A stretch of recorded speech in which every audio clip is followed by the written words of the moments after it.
A turning point, not just for Syed Saddiq. We are a trading nation. We had the right to self-defense for responding to them.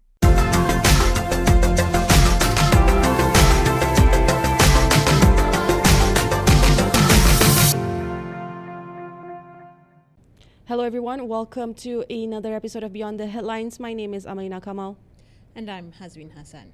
Now, in this week's top news, Syed Saddiq Syed Abdul Rahman has been acquitted of all corruption charges. On Wednesday, a 3-judge Court of Appeal panel allowed the former Youth and Sports Minister's appeal, setting aside his conviction, 7-year prison sentence, a 10 million ringgit fine, and 2 strokes of the rotan. He was charged with 4 corruption-related offences in 2021, and found guilty by the High Court in 2023. Right, and in July 2021, Syed Saddiq was actually charged as the then Bersatu Armada Wing Chief entrusted with the control of the Armada funds, with abetting Bersatu Assistant Treasurer Rafiq Hakim Razali in committing criminal breach of trust involving 1 million ringgit of the organization's funds. Now, he was also charged with misusing property for personal benefit, namely 120,000 ringgit from the Maybank Islamic Berhad account belonging to Armada Bumi Bersatu Enterprise, by causing Rafiq to dispose of the money. Now, he was also further charged with 2 counts of money laundering involving 2 transactions of 50,000 ringgit, believed to be the proceeds of unlawful activities from his Maybank Islamic Berhad account into his Amanah Saham Bumiputra account. Now, after his acquittal, Syed Saddiq said the last 5 years he was charged with was hell. The Malaysian United Democratic Alliance, or MUDA, has called the acquittal of its former president a victory that marks the beginning of a new chapter in national politics. In a statement, the party said it was deeply relieved and immensely grateful for the verdict, describing it as a turning point not just for Syed Saddiq but for Malaysian politics in general. Yep, and the political party founded by the MUA MP himself has now offered the presidency back to Syed Saddiq Syed Abdul Rahman following his acquittal of corruption charges. Now, the party's acting president, Amira Aisha Abdul Aziz, said that the Central Executive Committee's decision was unanimous. The prosecution, however, has filed an appeal to the Federal Court against the Court of Appeal's decision to acquit Syed Saddiq. During proceedings, the prosecution remarked that the court should not be swayed by public perception. Now, the Court of Appeal, however, responded saying that it has made it clear that its decision to acquit Syed Saddiq of all corruption charges was based strictly on appeal records, without any influence from media coverage or external opinions.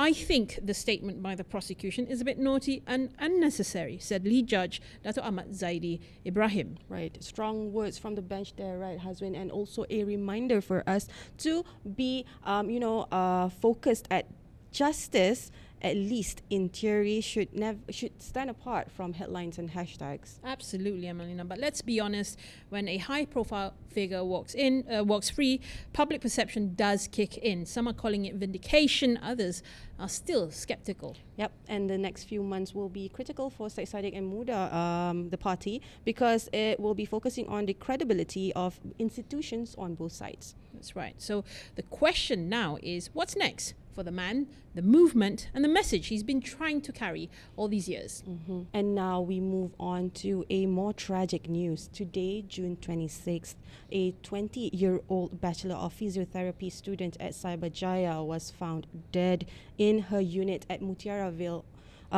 this morning, on the recording of this particular episode. Now, police actually confirmed that she died from a blunt force trauma to the head, and there were no signs of forced entry. Now, the case is being investigated under Section 302 of the Penal Code for murder, and a manhunt for the culprit has been launched. It's a story that has gripped the nation, not just because of the tragic loss of a young life, but because it hits at the very core of something we all take for granted: safety, especially in places that are supposed to be safe. A university dorm in a city branded as our own Silicon Valley. I mean, when you think of Cyberjaya, you think of tech, innovation, opportunity. And along those lines, basically, not murder and tragedy. Right, yeah. It seems like such a downtown thing to happen, right? Especially in an area that's supposed to be so progressive and very, I won't say policed sort of like area, right? But it is. Within the compounds of a university, you would think so, on the campus, yes. Exactly. And the victim, being just 20 years old, was found murdered, of course, in her dormitory, as I've mentioned. It sent shockwaves across the nation as well as campuses. And the question on everyone's mind is, again, how did this happen? And Amalina, more importantly, how was it allowed to happen? The outrage online has been swift. Netizens are questioning security protocols in student accommodations. Are we just leaving students vulnerable behind closed gates? Right. It's not just a campus issue anymore. It's about national safety as well as surveillance and responsibility. Moving on, Hazwin, to another topic of interest for this week. Actually, it's a spillover from the past few weeks that we've seen, especially what's happening in the Middle East right now, Iran, Israel, and the conflict that they have been, engaging in. Now, the conflict has moved from intense military exchanges to a shaky ceasefire, where the 12 days war has finally sought for diplomacy. Now, the key tension points include nuclear inspections, humanitarian impact, as well as a regional spillover. More importantly for us here in Malaysia, how will this affect our regional diplomacy, our economic ties, our citizens abroad, and our long-standing support for Palestine? Now, let's not forget, Malaysia has been very vocal in its condemnation against Israeli aggression and firm in its support for Iran's right to self-defense. Now, at the same time, we are a trading nation. The Strait of Hormuz is a critical route for our oil imports. A wider war would affect us directly, especially at the pump, where our supply chains in the volatility of regional security. Now, just this week, Wisma Putra issued an updated advisory for Malaysians in Iran and in the Gulf states. Quiet evacuations have begun, with some Malaysian students and business people in Iran returning home. And at the same time, we've seen renewed calls from Malaysian lawmakers urging for a stronger regional bloc response, particularly within the OIC and ASEAN, to prevent external powers from using the Middle East as a geopolitical chessboard that destabilizes the wider Muslim world. So, this morning, the show, Beyond the Headlines, sat down with His Excellency Waliullah Mohammadi Nasrabadi, the Ambassador of Iran to Malaysia. Here it is. I would like to bring short remark about this, what happened, and after that you can answer the question. I answered your question. Of course, as you are aware, Iran and the United States of America, or 2 months ago, we started to negotiate indirect negotiation about peaceful nuclear activity of Iran. And we had 5 rounds of the negotiation in Oman and Italy. And we arranged for the 6th round for Sunday in Oman. But early morning, Friday, Israel attacked Iran. And on the base of the Article 51 UN chapter, we had the right to self-defense for responding to them. And this is the reason we respond. Israel is not member of NPT, and Israel has a nuclear bomb. But Iran is a member of NPT. And all activity that we have in nuclear section is under the observe of United Nations observers.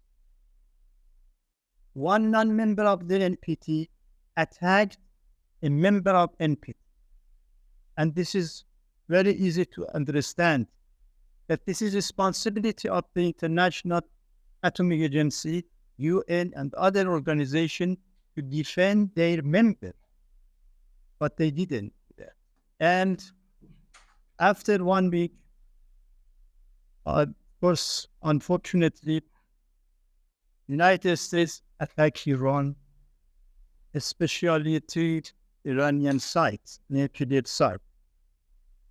This is another sad story that one member of the United Nations Security Council that is responsible for peace and security attacked the Iranian sites that is under the observation of the United Nations. Now, this is ceasefire, and if they start again attack Iran, definitely reply. But now, because there is no any attack, we don't reply, we don't attack, because we are.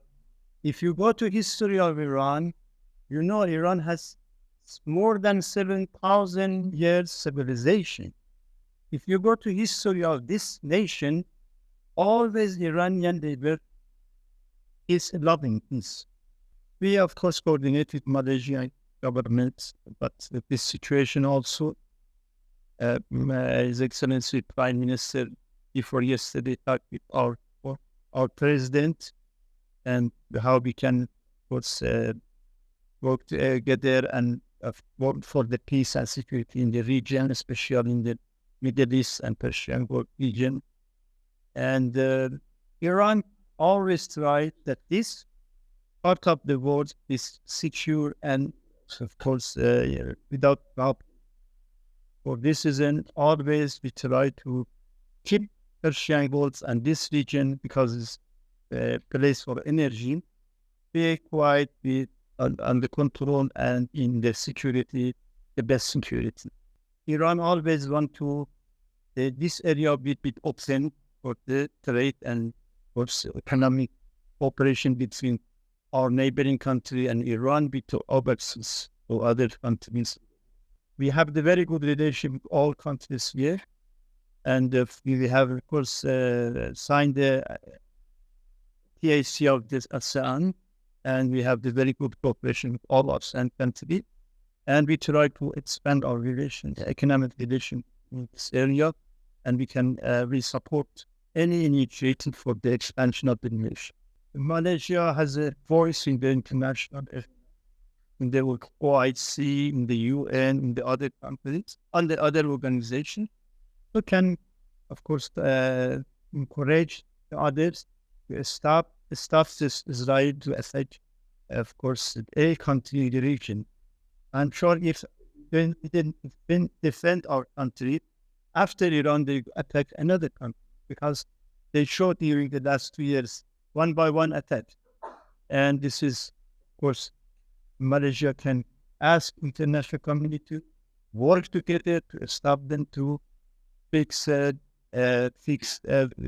course, right for security in the region.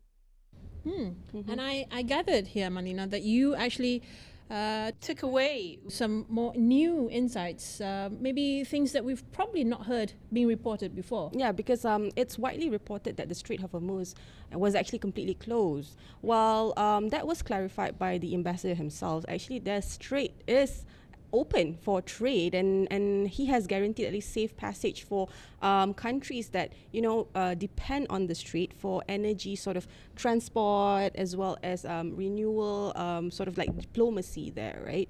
And the ambassador himself has assured Malaysians that the war that's happening in the Gulf right now won't spill over to Southeast Asia. Why so? Because Iran actually do appreciate the bilateral relations that it has, I suppose, built over the years. Like, apart from the focus that we like to look at from the West, right? I suppose we've been feeding ourselves with the Western narratives that we don't necessarily understand where the Iranian counterpart comes in. Do you think there's a lot of heavy-handedness by the Western media in particular here, because it forms how we understand the issue and our perception in the end? And yeah, indeed, and that can actually be highlighted through how we reported on the, I suppose, breach of sovereignty in Qatar, right? We know that Iran launched a missile, but it launched the missile to an American base, a US base, a military base at that, in Qatar. And Al-Adid, I think yes, it's called, correct. the US Air Base there. Correct. And before the launch, I know like in like, no one should like intellectualize war or whatever because it's at the expense of peace and regional security, and also civilian security.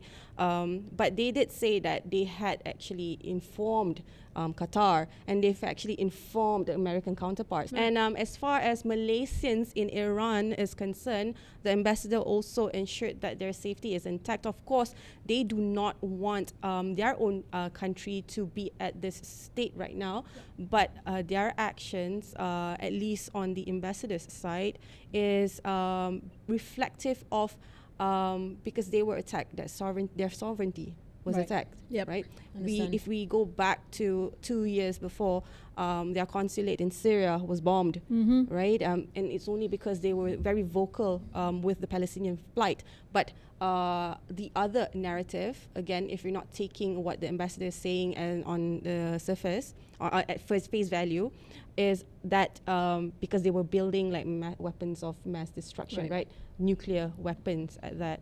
But again, the ambassador also did say that they are a member of NPT and Israel is not a member of NPT. So whatever they're doing is fully disclosed. Whereas their opponents, their arsenal is still very much undeclared. So, yeah. And speaking of perceptions and how we understand this issue, the conflict between Israel and Iran here, I actually did, there was one report that we published recently in which I had the chance to look at before we put it up. And it was about a content creator, Malaysian content creator who has family living in Iran, in Tehran specifically, who said that she's seeing a change in public perception, especially among Malaysians. So, before this, we tend to maybe think of Iran as the aggressor, as a bad guy, as evil. But in this case, the shift that she's seeing from one being in close contact with a family, I think she has in-laws, she's married to an Iranian, so she's seeing that now, seeing how Iran has responded to Israel following the strikes, the attacks. She's seeing a positive outcome out of this, and that Malaysians in particular are more sympathetic and actually showing support for Iran, which I guess should be the case here. Yeah, but we also must, again, remember, right, because the civilian casualties are there and it's on both sides equally. Now, although Malaysia do not have any diplomatic relations with Israel, but there are civilian casualties on that side. It's just that the numbers are not as high as the Iranian side. That's right. But we're not like comparing anything. Statistics don't justify the loss of lives here. But I do want to note what the ambassador said to close the discussion, or at least an open interview, he will call it. And mind you, we know that the Iranian embassy has not necessarily been the most how do I say, like, I won't say open, but they're very, not guarded. It's just, they're very careful in that sense, I suppose, to fight all the misconceptions that the world has against them. So again, going back to what the ambassador actually said, that, when Israel attacked Iran, maybe Israel thought that it would separate the Iranians further, but actually it brought them together. Because at the heart of it all, it's never about party politics or personality politics, regardless if you're supporting the current administration of Iran or not. But Iranians themselves, when they see there was a breach when it comes to national security, they say, like, this is a chance for them to say no. Why are you attacking my hometown? So it's not just for people within Iran, but the diaspora outside. So that's what the ambassador said. That's great. Politics aside, people just want to live in peace. And I think this is a good move by the Iranian ambassador to sit down with our local media and be honest and open and have this sort of dialogue. I think really sort of clears the air and make sure, as you just mentioned, that there are no misconceptions, and to hear his side of the story. Yep. that's all that we have for today, unfortunately. To our audience, if you do love this particular episode, don't forget to like, comment, and subscribe. Don't forget to also turn on the notification bell if you haven't already. You'll not only follow or get all the NSC Beyond the Headlines update, other NSC Online's news report will be delivered to you. Now, follow us on our socials. We are on Facebook, Instagram, X, TikTok, as well as Threads. Thank you so much, Hazwin, for joining me on this episode. Unfortunately, the topics for today is very serious, but one sort of like happy win though with Syed Saddiq's acquittal. Yeah. I mean, I'll reserve my whatever thoughts and opinions I have, but it's great to see 1/3 of our branches of government, the judiciary, doing its thing, and to see justice prevail is always a good thing. Right. And on that note, I'd like to thank our audience again for staying true to us. My name is Amalina Kamal. And I'm Hazwin Hassan. And we'll see you next week.